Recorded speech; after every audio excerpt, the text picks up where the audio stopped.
This is Colin O'Keefe with Friday's episode of LXBN TV. In what is likely the biggest week of the year for the Supreme Court, the justices heard oral arguments in two cases involving same-sex marriage. Joining me today to break down those oral arguments is Susan Hoffman, co-chair of Littler's Employee Benefits Litigation Practice Group and also author on their blog, Employee Benefits Counsel.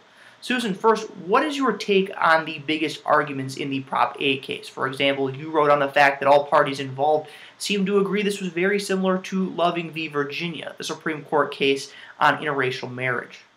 On the substance, that was certainly the major issue, but I think what struck me is that the court seemed very focused on the question of whether the Proposition 8 proponents had standing to pursue those arguments at the Supreme Court at all. I suspect that there may be at least some justices, and whether it's a majority, I don't know, who would be inclined to get rid of the case on standing grounds and thereby duck the tough issues. And I think in light of what happened yesterday, that seems even more likely to happen, because it struck me that the justices yesterday were thinking about the implications on the Prop 8 case of what they do on DOMA. I think the justices are thinking of the two cases together and what implications it has for the country. Very interesting. This often happens with the Supreme Court, where many people want them to take up the biggest issue, the landmark issues, and oftentimes they will punt things. So you mentioned the second day, of course. What stood out in the DOMA, the Defense of Marriage Act oral arguments? What struck me in the DOMA case is that Justice Kennedy in particular was focused on federalism issues rather than equal protection, even though a number of the lawyers really didn't want to go there.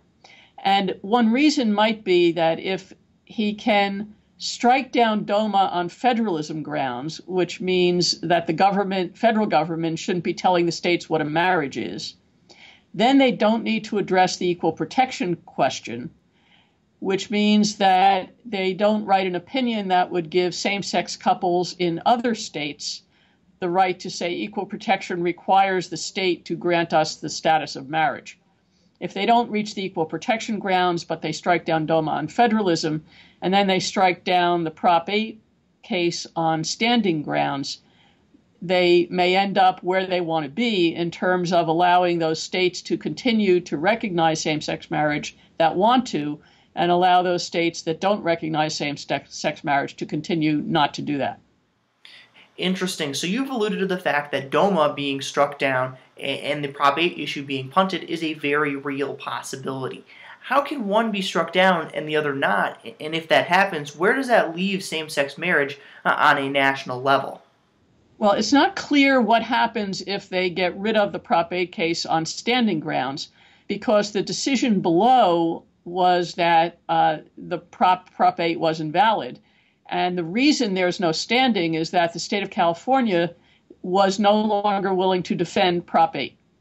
And if that's where it stands, then it appears that same-sex marriage may be back in California, although that's not entirely clear to me.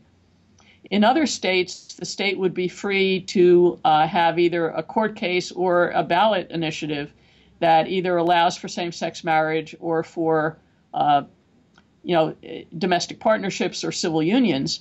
And one issue that some of the justices raised, but I don't think they'll answer in the opinion, is if DOMA is struck down and you now have federal recognition of same-sex marriages, can a civil union in a state like New Jersey, can a civil union person come to the federal government and say, there's no substantive difference between me and a same-sex marriage in New York, so give me all the rights and privileges of marriage?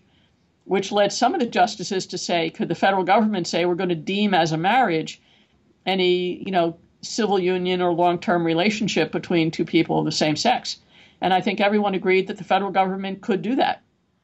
Interesting, interesting. I think there's a lot of people out there who would like to see this issue resolved once and for all, but it's seeming more and more likely that we're going to come out the other side of this with a lot of gray areas still ahead.